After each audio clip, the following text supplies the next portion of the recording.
You are about to listen to Pastor Hotumabasi Azuma. Hebrews chapter 5, 12 to 14. For when for the time ye ought to be teachers, ye have need that one teach you again, which be the first principles of the oracles of God, and are become such as have need of milk, and not of strong meat. For everyone that useth milk is unskillful in the word of righteousness, for he is a what? Babe. But strong meat belongeth to them that are of full age, those that are matured, even those who by reason of use have their senses exercised to discern both good and evil. So what is spiritual maturity? Spiritual maturity is not that brother that keeps a strong face and always looks spiritual. It's not. You know my problem with people that look spiritual, they are empty. Very empty.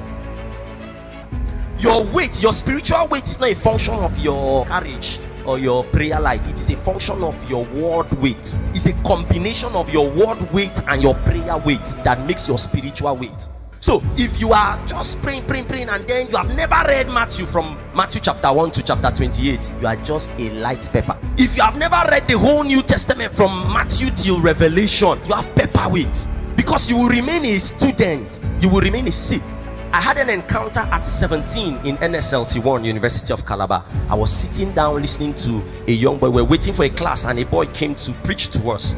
And then he opened to some scriptures from 1 Samuel 17 and started talking. And then suddenly I heard a voice telling me what the boy is saying. That, you see, Goliath started fighting from his youth. If you will start fighting now, I will make you great. So I turned. I was not the last. I didn't see anybody. I said, was I hearing that boy? I was hearing myself. The voice came again, said, if you will stay pure, your future will be sure.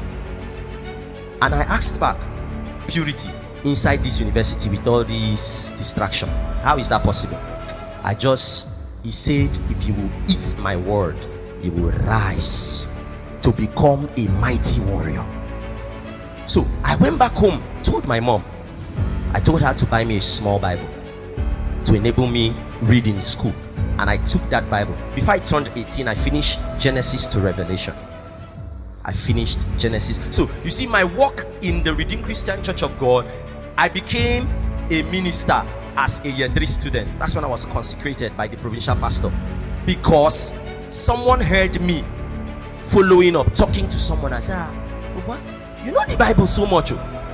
He was a minister. He was surprised that the word that was coming out of me, I read that Bible not because I wanted to be a minister or be anything.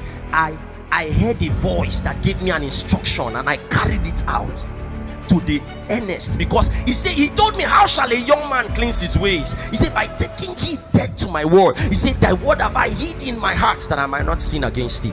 Psalm 119 verse 9 and 11. I was heavily loaded with pornography. I was heavily loaded with lust as at that encounter. So that's why I asked, is it possible to be pure in this kind of environment when there's so much to run me crazy? He said, read my word. He said, garbage in, garbage out. You have so much junk inside. You need to replace it with my word. So I started reading the word. Spiritual maturity is a function of your hunger and your thirst. So we have people who can boast, have been 20 years in church, they've never finished Matthew in their life. They've never finished Psalm in their life. They've never finished Proverbs in their life. And yet a man says he finishes the Bible every 3 days. In fact, I was listening to Benny Hinn. He says he finishes the Bible every 3 months. He finishes Genesis to Revelation. So when you see them walking in wonders, you now think that it is magic. Spiritual maturity is not in how you bend your neck and look spiritual. No. If you don't carry the word, you have no weight.